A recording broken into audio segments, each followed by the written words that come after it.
Le film que je présente ce soir, Le Soldat mérite le paradis, est une histoire authentique qui s'est passée dans la Meuse.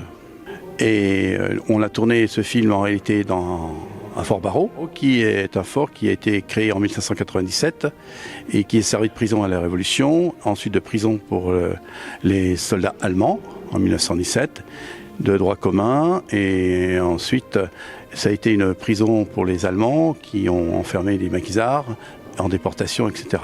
Trouver cette association qui possède des costumes de l'époque, c'est ce que je recherchais, parce que trouver des costumes de 1914-18, c'est très difficile aujourd'hui, et eux, ils en avaient.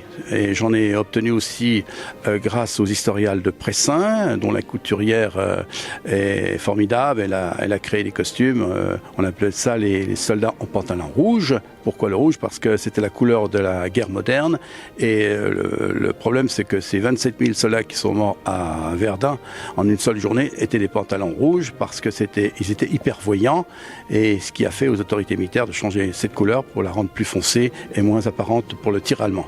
Et M. Delay, donc Richard, nous a vus lors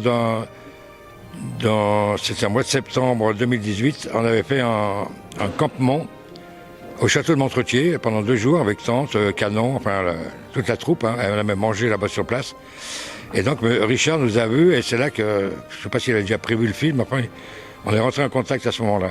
Tout au début, on est quand même des amateurs, c'est un peu astreignant, hein. Ça fallait recommencer les scènes, etc., etc. Au fur et à mesure, on était plus à l'aise, et puis on était content de se retrouver, notamment avec ceux d'Aix-les-Bains-Chambéry qu'on ne connaissait pas. Il y a 58 acteurs bénévoles qui ont tourné dans ce film. Ils ont entre 4 ans et 90 ans. Et je les ai formés sur le tard, parce que beaucoup ne savaient pas ce que c'était qu'une caméra. Ils ne savaient pas s'ils devaient regarder la caméra ou regarder à gauche, à droite, etc. Et j'ai eu quelquefois des petites formes de direction un peu plus dures pour arriver à faire quelque chose, mais en les mettant dans l'ambiance, ils sont arrivés à faire quelque chose de sympa. Mon grand-père maternel était dans le 11e chasseur à Annecy, il était blessé dans la Somme d'ailleurs.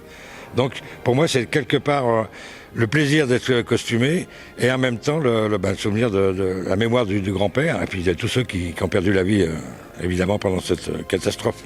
C'est surtout un devoir de mémoire pour que personne n'oublie quand même qu'il y a eu 18 millions de morts soldats qui se sont battus pour cette liberté, et surtout aussi pour donner un ordre d'idée, en une journée il y a eu 27 000 soldats qui sont morts en 1914 en une seule journée. Le public pose beaucoup de questions sur cette guerre de 14-18, parce que beaucoup ont des grands-pères dont ils ont gardé des photos d'autrefois, qui ne sont pas revenus ou qui ont été blessés, etc.